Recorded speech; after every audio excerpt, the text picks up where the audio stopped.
Now, although it's not that dirty on the grand scheme of things, we do need to give this a bit of a clean over. I don't think it's ever been done in its whole life. It's covered in dust, there's dust and dirt everywhere, so it just wants a good spruce up and a nice clean over. So what we're going to do, first step, we're going to wet the whole engine bay. After that, we're then going to use an all-purpose cleaner with a foaming spray head. And then we're going to work that in with just about every brush that we own, more than likely, because you just want to get in all the nooks and crannies. After that, we're going to wash it off, and then we're going to dry the surface, leave it for a little bit, and then we're going to use a dressing to make everything look pretty. Right, so first thing we're going to do is we're going to wet the whole engine bay down. Now, I'm going to use a pressure washer, but you can just use a normal garden hose if you wish. Because we're using the pressure washer on a low power, we're going to be okay with the electrical connectors, but just when you've got the electrical connectors on all the parts of the engine, just try not to aim the spray constantly at them. Just be a bit careful, use a bit of common sense, but they are designed to take a little bit of water. Okay, so first thing we do before we start, we just check that everything is nice and tight and nothing is loose that's going to let any water in where it shouldn't be. Okay, so first thing we're going to do, wet everything down with a nice mist. Just try not to concentrate the water into any one area at any specific time, just to make sure that you're not forcing it into any areas where it shouldn't be. Okay, and that'll do for that. Next up, using our all-purpose cleaner with the foaming head, we're going to spray that onto the engine bay.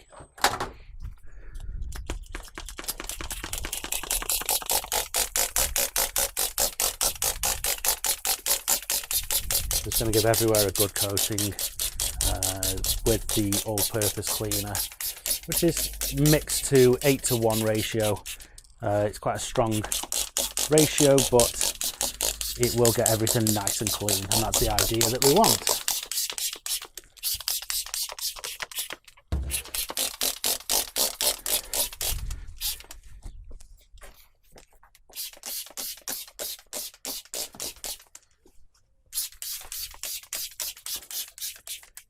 Okay, and once we're happy with that, we can let that soak in for a few minutes, just making sure I get all of the heat shield and as much as I can, because we're not going to be able to get into everywhere with a brush, but we're going to be able to get into as much as we can, and that's what we want to be doing.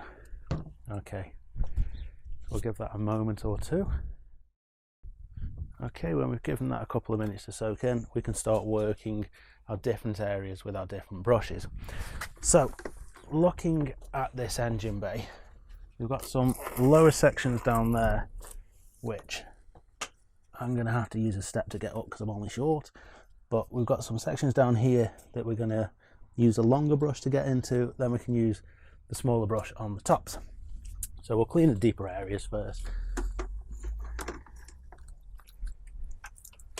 Now I'm just using a soapy water mixture here with my easy detailing brush. You could also use your wheel Woolies, you could use pretty much anything you want to be honest with you. I'm just going to grab the narrower one now.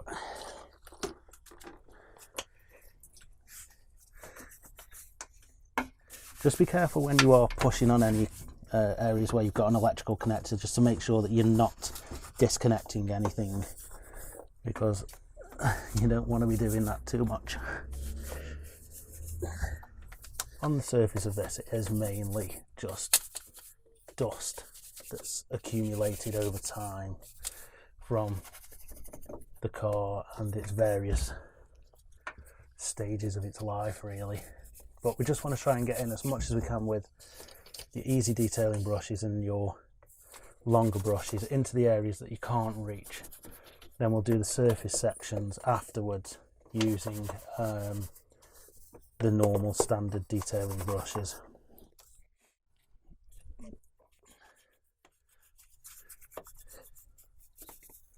Okay, I think that'll do for that.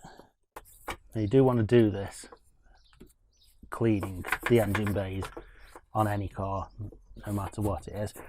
you want to do this before you wash the outside of the car, because if you don't, you're going to end up with a dirty outside of the car once you've cleaned it. So just make sure that you remember to do this as your first step, not last step, or you'll be working all over again.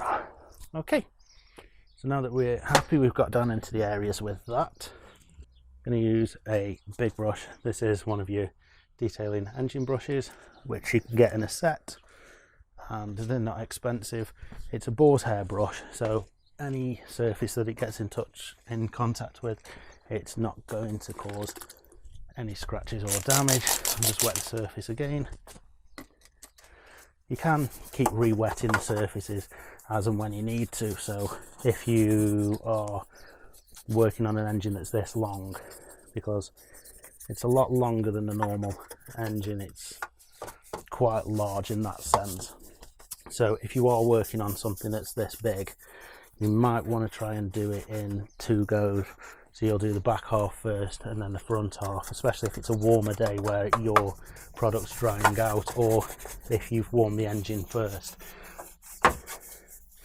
I'd recommend doing this on a cool engine. You definitely don't want to be doing it on a hot engine, but you do want to be doing it mainly when it's cool or when it's cold. And this is cold because I've not started or driven the car. Just going to give it a little wet down,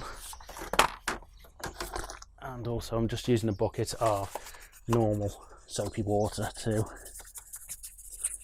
with car washing shampoo in.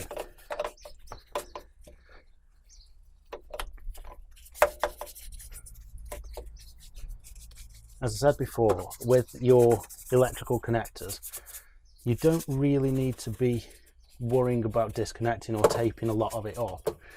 In the days before modern technology, should I say, in the mid 90s, 80s and so on, before that, the electrical connectors didn't have the foam seals in them that they do now.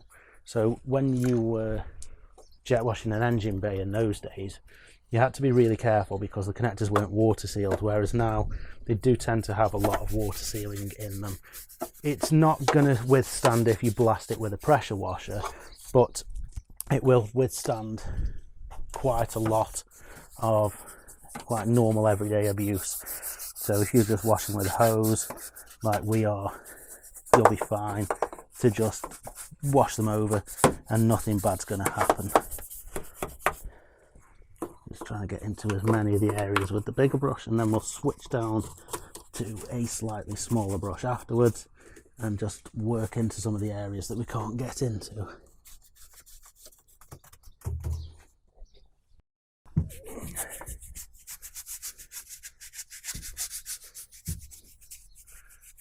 Obviously we've got the all-important red intake manifolds on the Ferrari.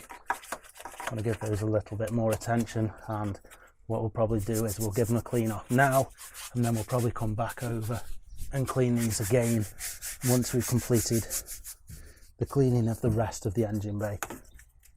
Just for now, we're getting all the main surface debris off the engine and all the surface dirt, oil, old fuel and everything else that's on there, just so that we've got a nicer surface once we come to dress it, that we can make it look really pretty.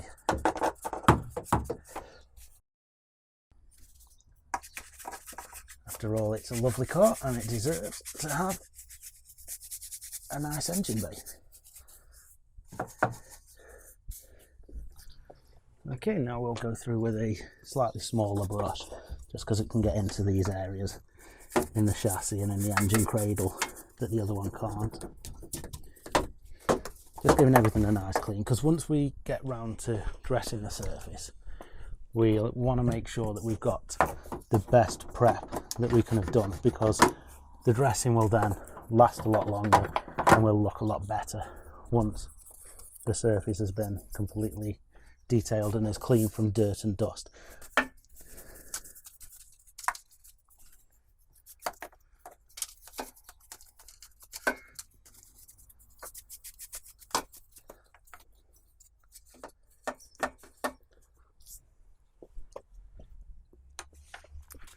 This is another area where we don't want to be forcing too much water into, because that's the injectors for the fuel. So I want to be a bit careful around there. I don't want to be forcing too much into there, because otherwise we will get water into the cylinders, which is going to cause lumpy running when we first start the car. It will burn off eventually, but we just want to try and make sure that we keep water out of everywhere where it shouldn't be as much as we can.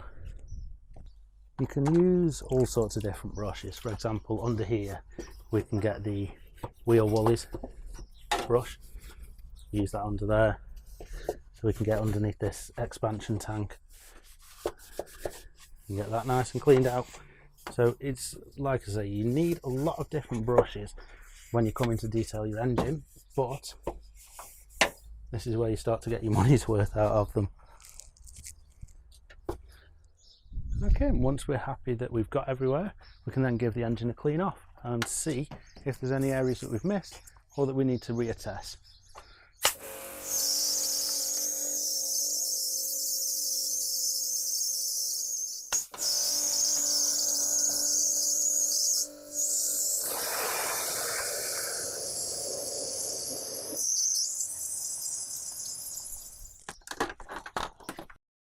Okay, once we're done with the rinse, just give it a check over and see if we've missed any areas that may need a bit of extra attention. It's looking pretty good, to be honest. The engine, like I said, it wasn't overly dirty before. It was just covered in a layer of dust and grime that it's accumulated over its life, but that's not a bad thing. Yeah, everything's looking pretty good. So it's on to the next step.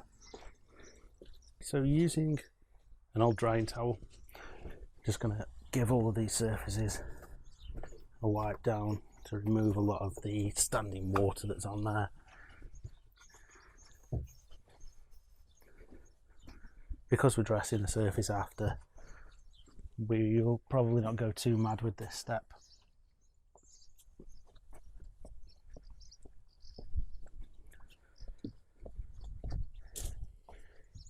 But we do want to get off as much as we can do, really. There's an area in between these manifolds that gathers the water. There is 2 little holes for it to run out of, but still want to get it dried up, because if it sits on the surface it could start lifting some of the powder coating and the crackle coat, which we don't want. Okay, so we're just going to get the towel in, but once again, as before, don't go shoving it in too madly. That's what she said. Because if you do, you might unplug something, and you don't want to unplug anything on your engine, because it'll take you forever to find out what you did. I'm just giving everything a nice wipe over. Everything's looking a lot better. Obviously we've got like the inlet air filter housings are looking a little bit like they've got a strange finish to them, but once we dress everything, all that will go away.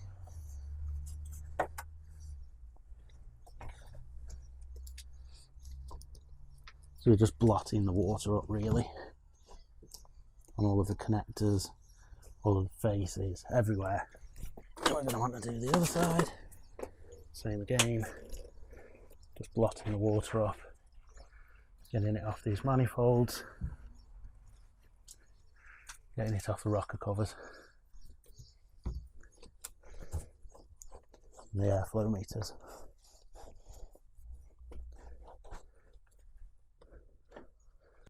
In the next section we're going to cover dressing the engine bay, what we're going to use to protect everything from UV and try and stop dust being attracted to the surfaces and sitting on there. We want something that repels the dust as much as we can.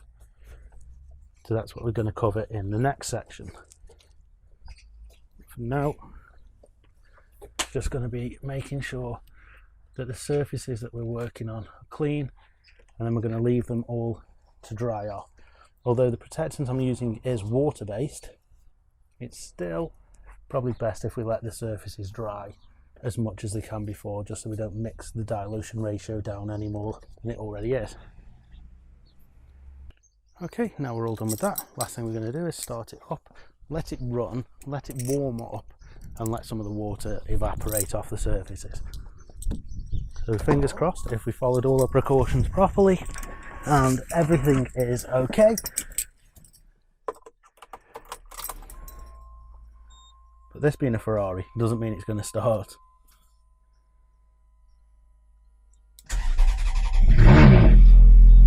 Perfect, just what we wanted.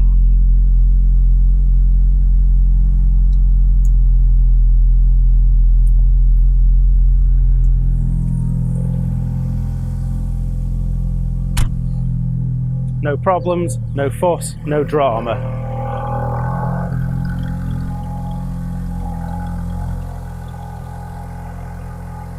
So now that we've got the engine fully cleaned and dried, in the next video we're going to cover dressing the surfaces to protect them and keep them looking at their best for the longest. In the meantime, if you found this video useful, please give it a thumbs up. If you've got any questions, please put them in the comments below, and don't forget to subscribe to be notified when I upload new videos. I'll see you next time. Have you ever felt? Are you listening? Damn.